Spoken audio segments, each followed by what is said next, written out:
연방항공청이 연방정부 일시 업무정지 사태가 장기화되면서 오늘 오전 항공운항 축소 명령을 내렸습니다.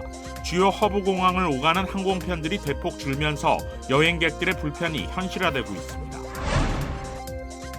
연방정부 셧다운이 38일째 지속되고 있는 가운데 트럼프 대통령이 필리버스터를 무력화하는 방식으로 정부 셧다운을 당장 끝내라고 공화당을 또 압박했습니다. 연방대법원이 동성결혼을 합법화한 지 10년 만에 이를 뒤집는 재심에 들어갈지에 대한 논의에 착수했습니다. 앞서 여권에 제3의 성표기를 제안한 트럼프 행정부의 손을 들어준 직후라 결과에 관심이 모아지고 있습니다.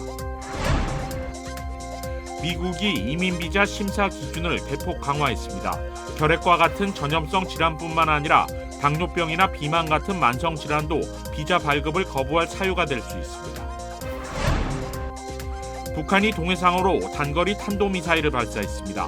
이재명 정부 들어 두 번째 도발로 미국의 제재에 대해 상응하는 조치를 예고한 지 하루 만입니다.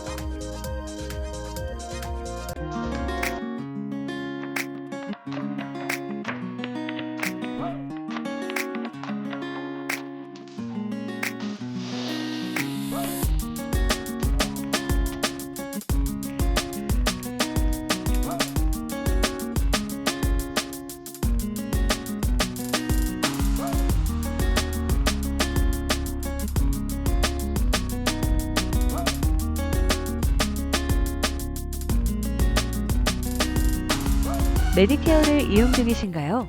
2026년 아스티바 헬스 플랜으로 월 185불 파트비 보험료를 지원받을 수 있습니다. 자세한 내용은 1888-688-8584로 문의하세요. 2026년 아스티바 헬스 플랜은 식료품과 일반 의약품 비용으로 연체대 2,880불까지 혜택을 드립니다. 사용하지 않은 금액은 다음 달로 2월됩니다. 자세한 내용은 1888-688-8584로 문의하세요. 매일 아침 마리아, 샘, 알렉스, 에이미는 단지 비즈니스를 하는 게 아닙니다.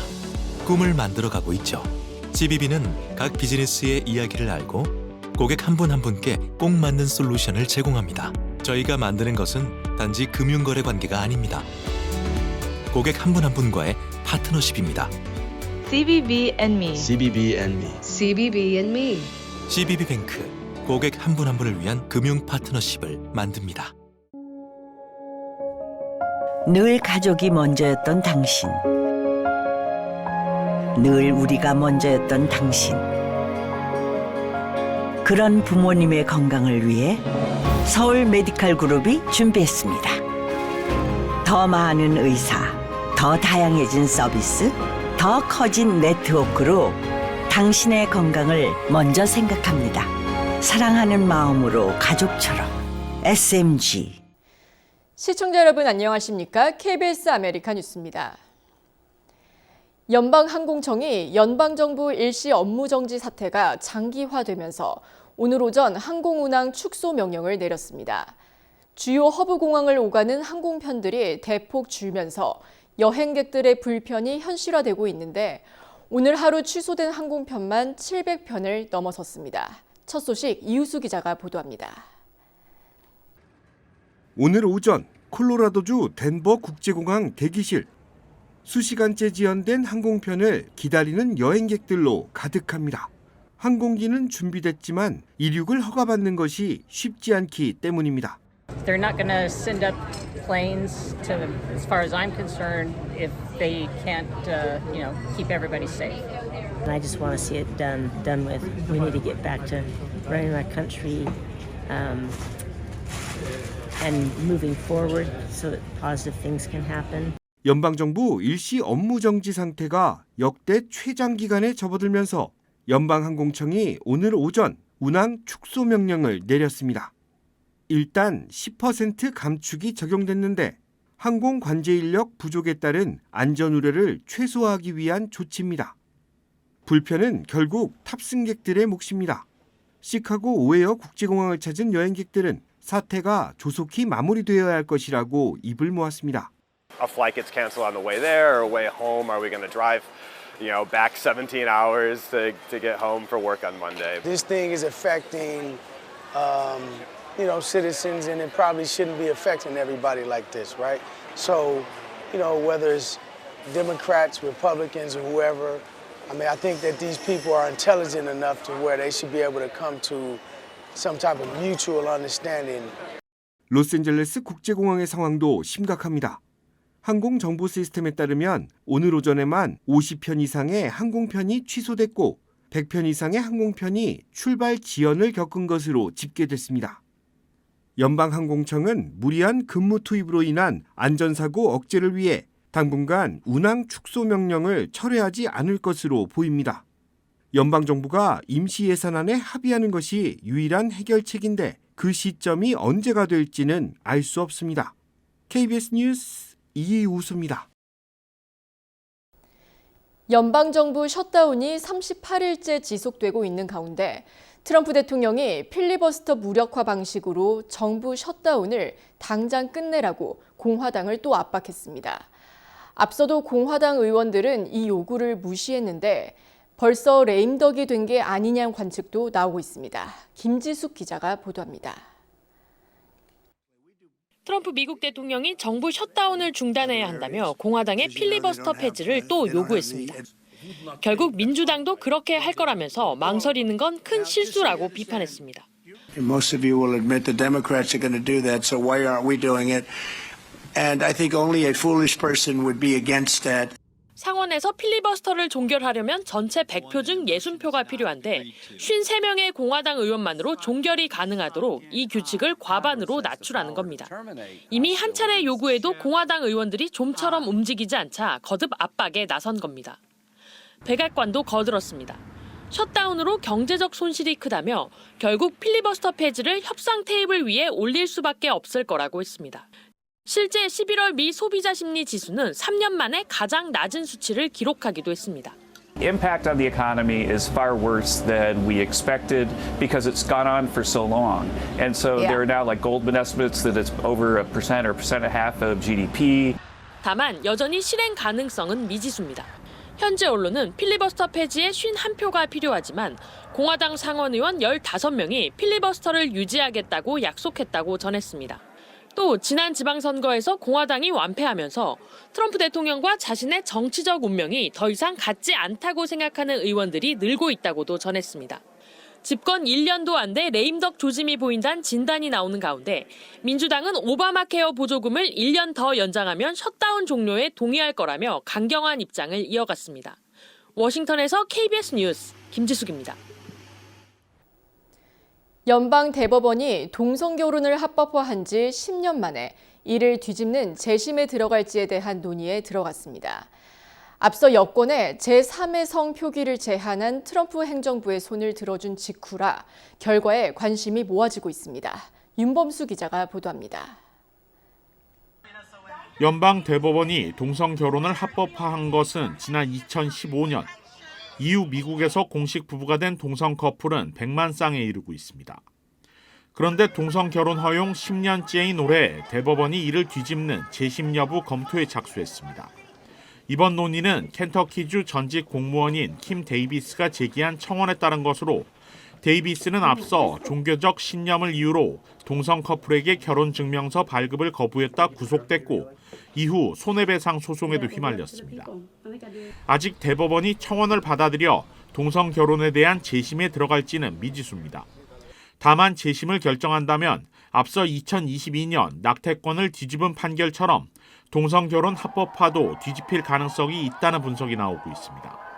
대법원은 현재 트럼프 1기 행정부 당시 3명의 보수 성향 대법관이 임명되면서 6대3의 보수 구도로 기울어져 있는 상황입니다. We could hear the court's decision whether to take up the case as early as Monday. 이런 가운데 어제 대법원은 여권의 성별을 남성과 여성으로만 제한한 트럼프 행정부의 정책을 일시적으로 허용했습니다. 하급심의 중단 명령을 뒤집고 본안 소송이 진행되는 동안 정책을 유지할 수 있도록 한 것인데 사실상 트럼프 행정부의 권한에 대법원이 힘을 실어준 것으로 풀이됩니다. 동성결혼과 성별 표기 모두 성소수자 정책이라는 점에서 공통점을 지니고 있습니다. 따라서 관세와 이민 정책에 이어 보수 진영의 공세가 확대되고 있다는 분석이 나옵니다. 성소수자 인권단체들은 일관된 트럼프 행정부와 대법원의 보수적 행보가 소수자의 권리를 심각하게 침해할 수 있다며 우려를 표하고 있습니다. KBS 뉴스 윤범수입니다. 미국이 이민비자 심사 기준을 대폭 강화했습니다. 결핵과 같은 전염성 질환뿐 아니라 당뇨병이나 비만 같은 만성 질환도 비자 발급을 거부할 사유가 될 수 있습니다. KBTV 신영주 기자가 보도합니다. 미국에서 이민 비자를 받기 위한 건강 조건이 크게 강화됩니다. 미 국무부가 최근 전 세계 대사관과 영사관에 보낸 지침에서 비자 담당자는 신청자의 나이와 건강 상태, 공공지원 의존 가능성을 입국 자격을 제한할 새로운 기준으로 고려하도록 지시했습니다. 지침은 당뇨병, 비만, 심혈관 질환, 암, 신경계 질환, 정신질환 등은 막대한 의료비가 발생할 수 있는 만큼 비자 심사에서 고려해야 한다고 명시했습니다. 이른바 공적 부담, 미국 사회 자원을 잠식할 수 있는 가능성을 더 면밀히 따지겠다는 겁니다. CBS는 이번 조치가 불법 이민자 추방과 신규 이민 억제를 강화하려는 트럼프 행정부의 기조 연장선상에 있다고 전했습니다. 비영리 단체 카톨릭 법인 이민 네트워크의 찰리 휠러 변호사는 이 지침은 대부분의 비자 신청자에게 적용되지만 특히 영주권 신청자에게 직접적인 영향을 줄 가능성이 크다고 말했습니다. 지침에 따르면 비자 담당자는 신청자가 의료비를 스스로 감당할 수 있는지 또 가족 중 장애나 만성질환자가 있는지까지 판단할 수 있습니다. 결국 이민자가 장기적으로 자립 가능한가가 관건입니다. 한편 트럼프 행정부는 여기에 더해 공적 부조 규정 강화안도 추진 중입니다. 폭스뉴스와 뉴스위크 등에 따르면 이민서비스국은 백악관 산하 정보와 규칙 총괄실에 공적 부조 의존 가능성에 대한 감독을 강화하는 규제 패키지를 제출했습니다. 이에 따라 영주권, 비자 신청 시 신청자의 나이, 건강, 영어 능력, 재정 상태, 의료 서비스 필요성 등을 종합적으로 평가하도록 명시했습니다. 특히 은퇴를 앞둔 고령 신청자는 취업 전망과 은퇴 후 자립 여부까지 따로 심사받게 됩니다. 국토안보부는 문서에서 자급자족은 100년 넘게 미국 이민 정책의 핵심 원칙이었다며 공적 구조에 의존하는 이들을 제한하겠다고 강조했습니다. 과거 트럼프 행정부는 현금 지원뿐만 아니라 메디케이드, 푸드스탬프, 주거보조 등 비현금성 복지 수혜까지 공적 부조로 간주해 영주권 심사에서 불이익을 줬습니다. 조 바이든 대통령은 이후 이를 철회했지만 트럼프 행정부 2기가 들었으며 다시 강화 움직임이 시작된 겁니다. 전문가들은 이번 조치가 만성 질환자를 이민에서 사실상 배제하는 결과를 낳을 수 있다고 우려합니다. 특히 전 세계 인구의 10%가 앓고 있는 당뇨병이 포함되면 영향 범위가 지나치게 크다는 지적입니다. 미국 정부는 이번 조치를 공공자원의 보호라고 설명하지만 전문가들은 이런 변화가 즉시 적용된다면 수많은 문제가 발생할 수 있다고 우려하고 있습니다. KBTV 뉴스 신영주입니다. 남가주 전역에서 90만여 달러가 넘는 피해를 낸 소매 절도 조직이 체포됐습니다. 캘리포니아 고속도로 순찰대 CHP 조직 소매 범죄 전담반은 지난 9월 홈디포 매장에서 여러 차례 절도 용의자들에 대한 수사에 착수했습니다. 이들은 제품을 훼손한 후 내부 부품을 제거하고 새 상품으로 교환하는 사기 수법으로 캘리포니아 전역에서 수백 건의 절도 사건에 연루돼 있으며 누적 피해액은 90만 달러를 넘는다고 밝혔습니다. CHP는 지역 경찰과 수색해 여러 용의자를 체포했고 또 30만 7천 달러 상당의 절도 의심 물품, 현금 5만 9천 달러, 총기 12정을 압수했습니다. CHP는 조직적 소매 절도는 기업뿐 아니라 지역사회에 피해를 준다며 이번 수사는 기관 간 협력의 성과라고 밝혔습니다.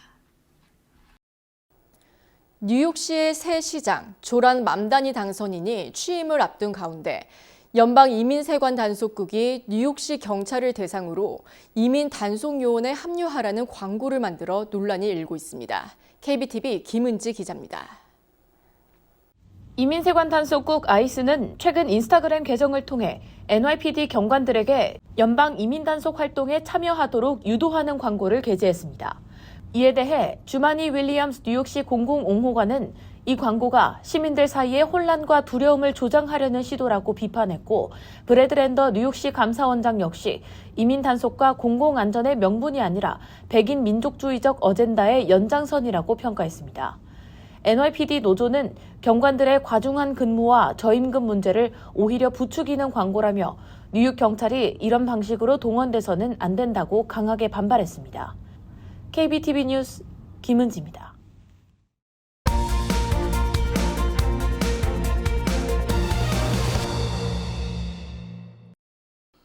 이슈 인사이드 시작합니다. 정글 프라이머리, 캘리포니아주의 독특한 경선 방식을 뜻하는 말입니다.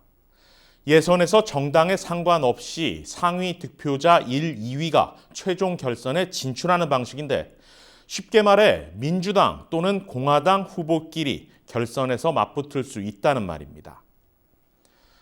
캘리포니아주는 내년 게빈 뉴섬 현 주지사의 임기 만료로 새로운 주지사를 선출해야 합니다.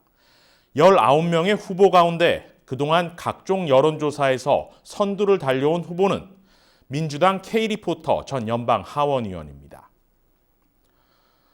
그런데 이 케이리 포터 후보의 과거 언행이 큰 논란을 일으켰습니다. We've also asked the other candidates, do you think you need any of those 40% of California voters to win? And you're saying, no, you don't. And what I'm saying to you is that... Well, to those voters, okay, so you... I don't want to keep doing this. I'm going to call it. To air pollution and other problems, and the state could lose... Get out of my f***ing shot! 인터뷰를 일방적으로 끝내고 자신의 발언을 정정해준 직원에게 막말을 하는 영상이 바이럴로 확산되고 있습니다. 이후 케이리 포터 후보의 지지율은 빠르게 꺾이는 분위기입니다. 그리고 비난 행렬에 앞다퉈 나서고 있는 이들은 다름 아닌 같은 당내 경쟁 후보들의 선거 캠프입니다. 해리스 전 부통령이 일찌감치 불출마를 선언한 가운데 새롭게 부상한 인물, 바로 알렉스 파디아 현 캘리포니아 연방 상원의원입니다.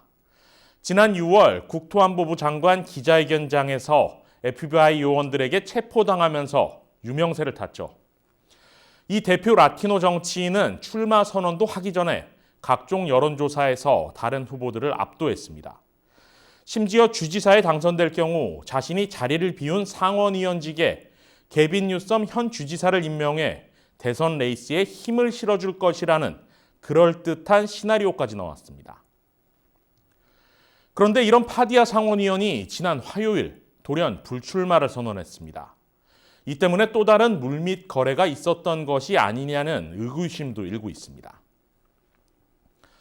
이와 동시에 현재 민주당 내 3위권에 있는 안토니오 비아라이고사 전 LA 시장은 파디아 상원의원의 불출마를 존중한다는 성명을 내고 비슷한 지지율을 기록하고 있는 같은 민주당 후보 하비에르 베세라 전 보건복지부 장관을 공격하기 시작했습니다.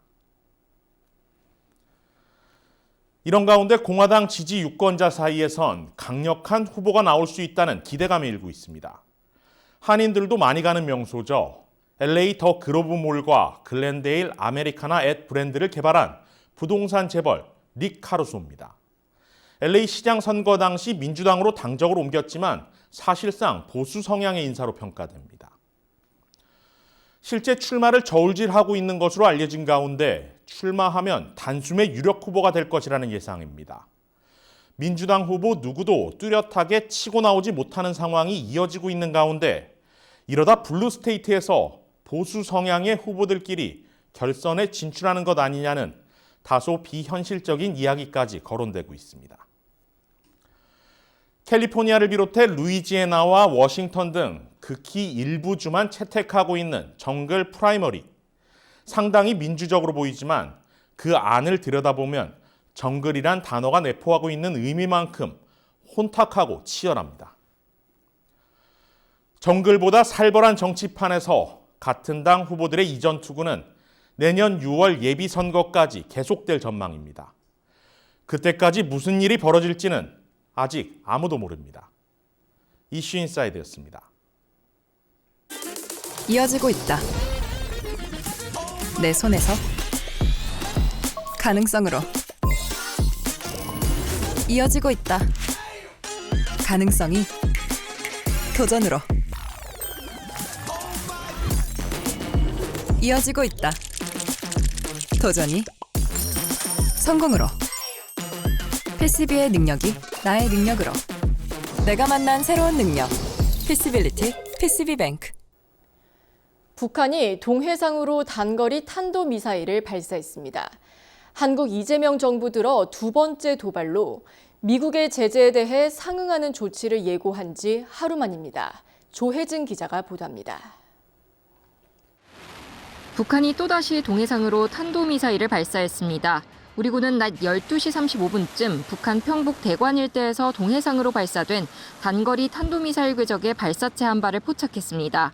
700km가량 비행한 이번 미사일은 북한판 이스칸데르로 불리는 KN-23 계열로 추정됩니다. 다만 하강호 상승 기동이 의심돼 탄도부에 극초음속 활공체를 단 화성 11 마일 가능성도 제기됩니다. 북한의 도발은 지난달 22일에 이어 16일 만입니다. 지난달 말 북미 정상회담이 무산된 뒤 미국 정부는 북한산 석탄과 철광석의 대중국 밀수출에 관여한 선박들을 비롯해 북한의 사이버 범죄 수익 자금 세탁에 관여한 개인과 기관에 대한 제재 방침을 내놨습니다. 이에 반발한 북한이 외무성부상 명의로 제재에 상응하는 조치를 예고한 지 하루 만에 미사일을 쏜 겁니다. 추가적인 제재를 연속적으로 취하는 걸 이제 지켜보면서 북한도 과거의 전통적인 이 맞대응 방식으로 다시 돌아간 거거든요.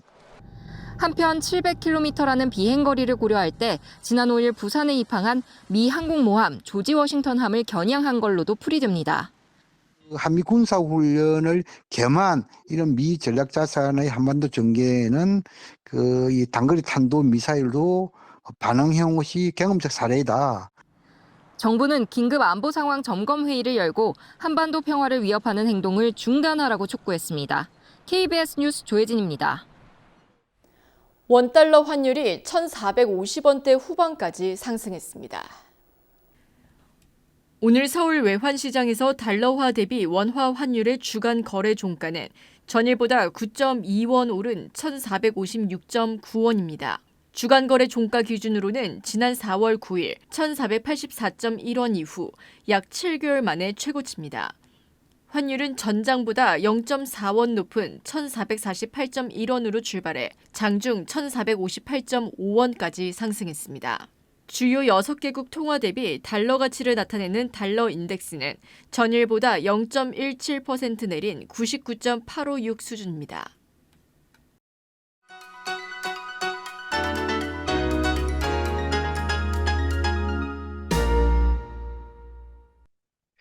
주식시장은 오늘 엇갈렸습니다. 초반에 폭락세를 보합에 가까운 혼조세로 급격히 완화시켰는데요. 하지만 하루 오르고 이틀 엇갈리고 이틀 폭락한 이번 주는 4주 만에 하락한 주로 마무리됐습니다. 전망치보다 감소한 미시간 센티멘트가 4년 5개월 만에 최저 수준을 기록하며 소비 둔화에 대한 우려를 키운 상황에서 매도 심리는 불붙었습니다. 그 결과 다우존스와 내스닥은 2주 최저치, 그리고 S&P 500은 3주 최저치로 밀렸습니다. 기술주들의 집중된 패닉셀링의 기세가 어제 버금가는 강력한 수준을 나타냈는데요. 매그니피센트 7 중 6개월 최저치를 찍은 메타와 무려 8년 만에 8일 연속 떨어진 마이크로소프트는 위기감을 증폭시켰습니다. 그럼에도 중반 이후 점차 급증하기 시작한 저가 매수는 패닉 바잉으로 발전하며 장을 혼조세로 돌려놨고 개장 초 3주 만에 22.72까지 치솟았던 공포지수는 막판에 20 밑으로 떨어졌습니다. 결국 이번 주 하락 역시 일시적인 반짝 숨고르기로 마무리될 가능성이 높다는 분위기 속에서 회복에 대한 기대감이 커졌음을 시사했습니다. 지금까지 김재한이었습니다.